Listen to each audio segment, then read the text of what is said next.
It's in the Bible. So I think we've gleaned or gathered enough information to say we should take a look at it. And then, of course, I feel very comfortable with John Jocelyn, who wrote this.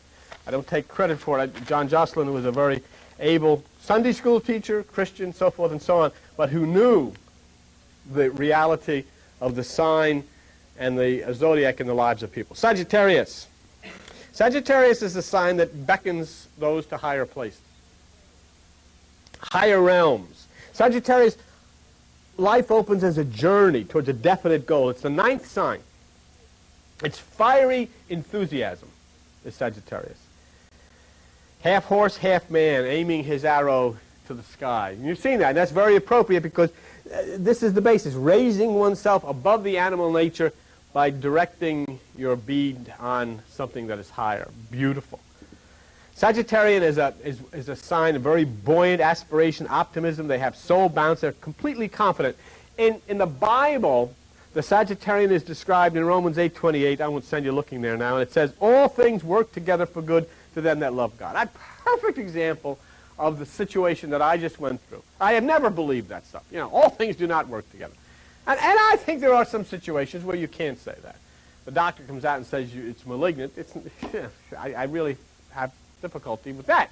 But in other situations, you know, your mind tells you you're going to go under, and you don't go under. In fact, you prosper. So that's very possible. See, all things work together. Sagittarius and people who are Sagittarians try to live on the earth with consciousness of the spiritual world. With a Sagittarian, they have vivid dreams, vivid visions, and that's part of their life. They really have a tremendous imagination, visualization, part of their life.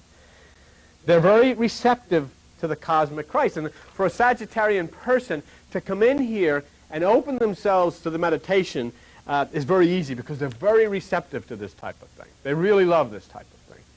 Body, soul, and spirit are coordinated in the person who lives in spirit of mind of Sagittarius. If there's a sign if there is one sign in all the zodiac that is tuned to the spirit in the meditation, it's Sagittarius. Okay, very strong in that way.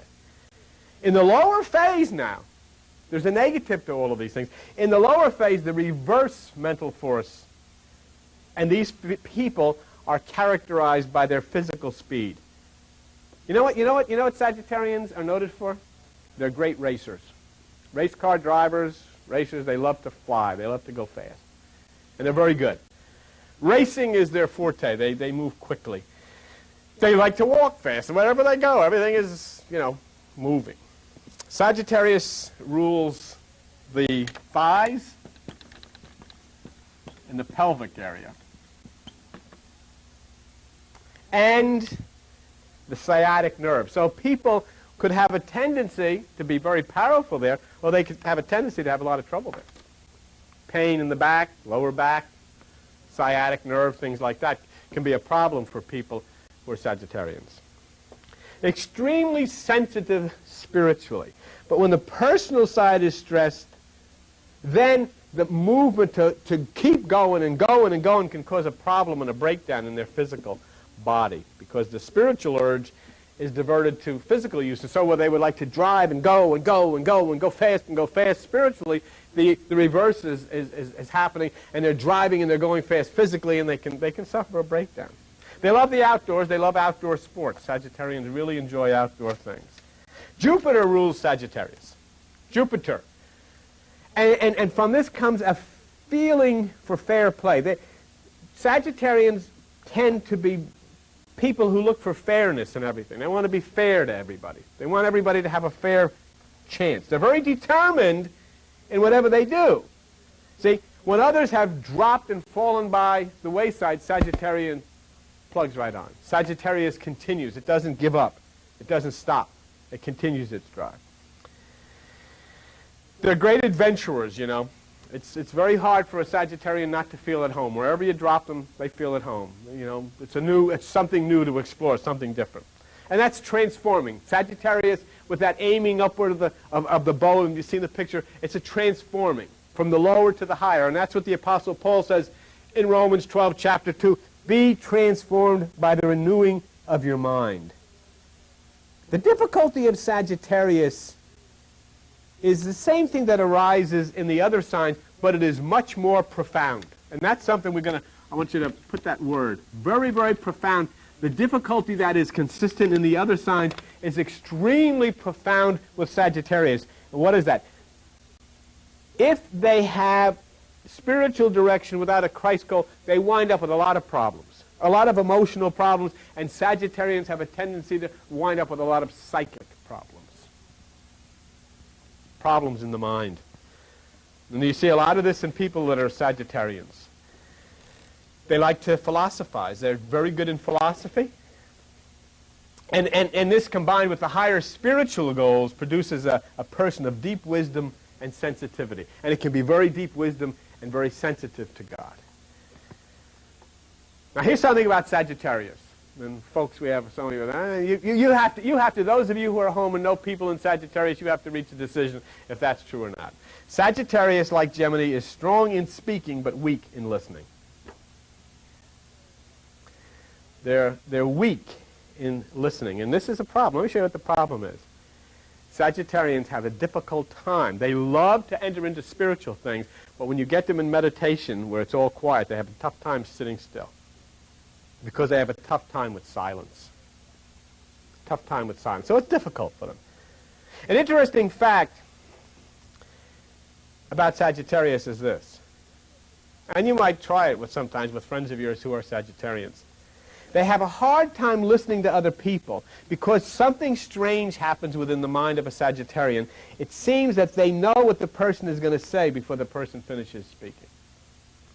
They have that gift. But Sagittarius can also use words like darts. You know, they can zing people.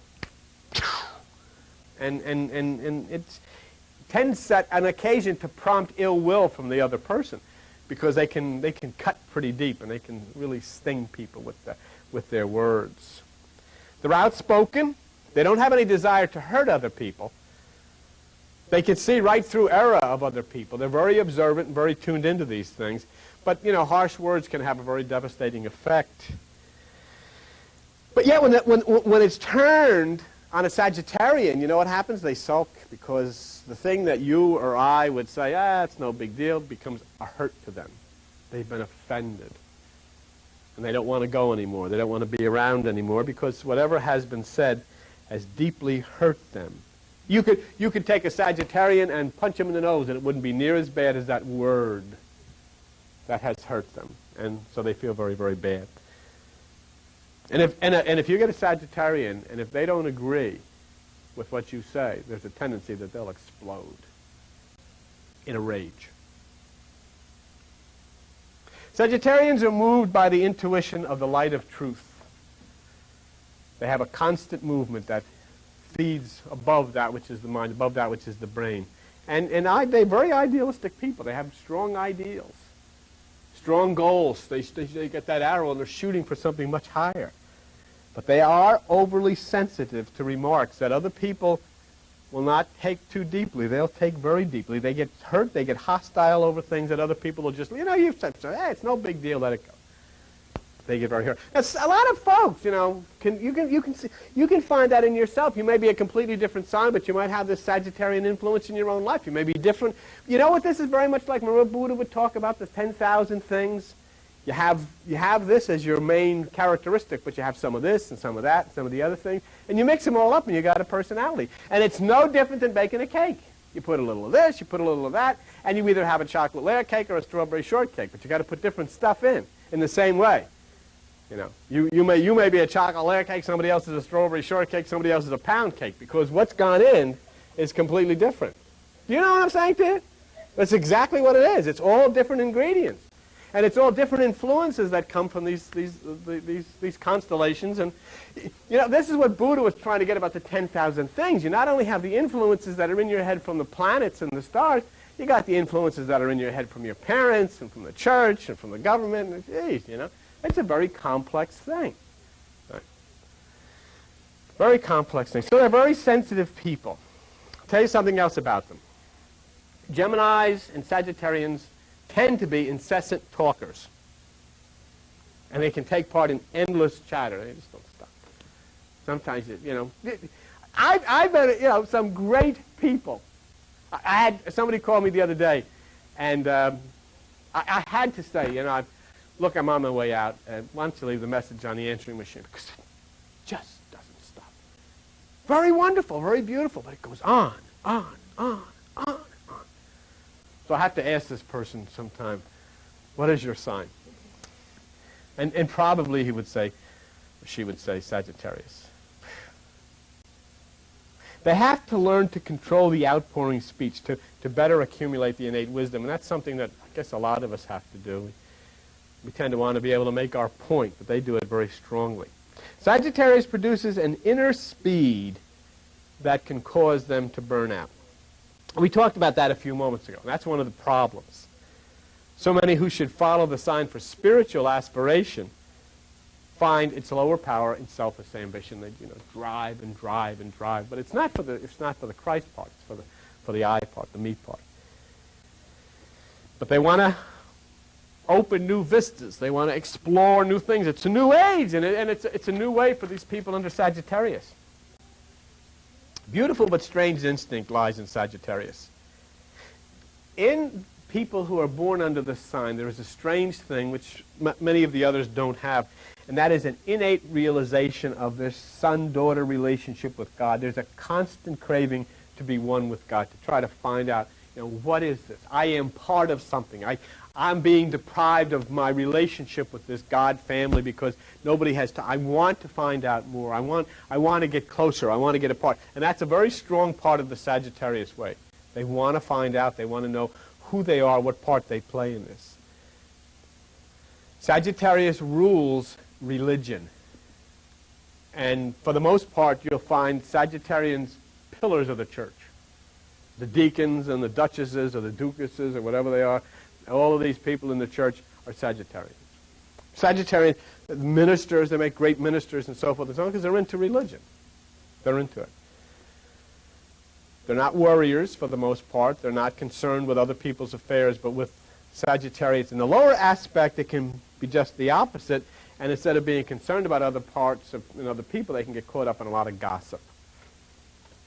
Now remember that those of you who are Sagittarians in here, the opposite side, as you move in meditation, all this washes away. This is the beautiful part about meditation. As you rise in meditation and consciousness, you eliminate all of these negative aspects. The higher you go, the less that these negative aspects of these signs have any effect on you. See? So Sagittarius correlates the intellect with the spirit. There's a bridge that is built by Sagittarius as he pulls his bow from the earth to heaven.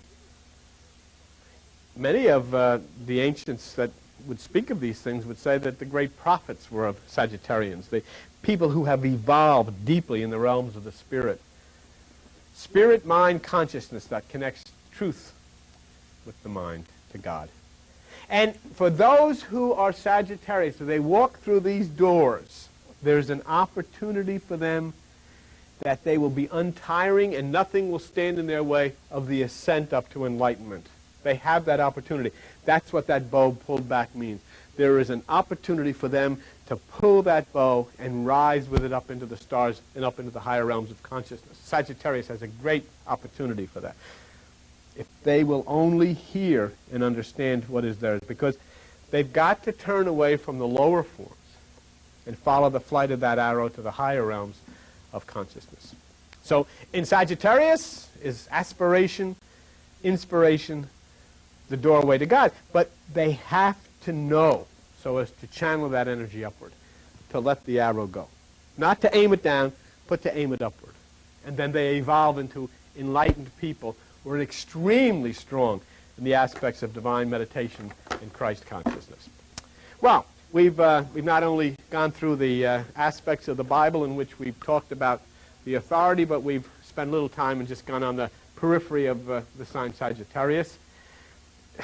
There were so many things.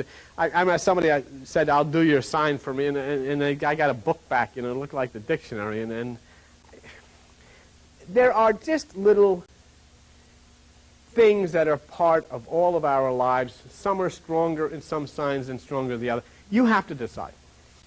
And then you have to decide as to whether you overcome. To me, I simply feel, okay, I know what the sign says. It's interesting because it does describe me pretty well. But I'll rise above it. I'm not interested in being brought down and say, well, this is your sign, so that's the way you are. I'm interested in rising above it and say, I have no sign, but that which is God. And that which is the higher mind.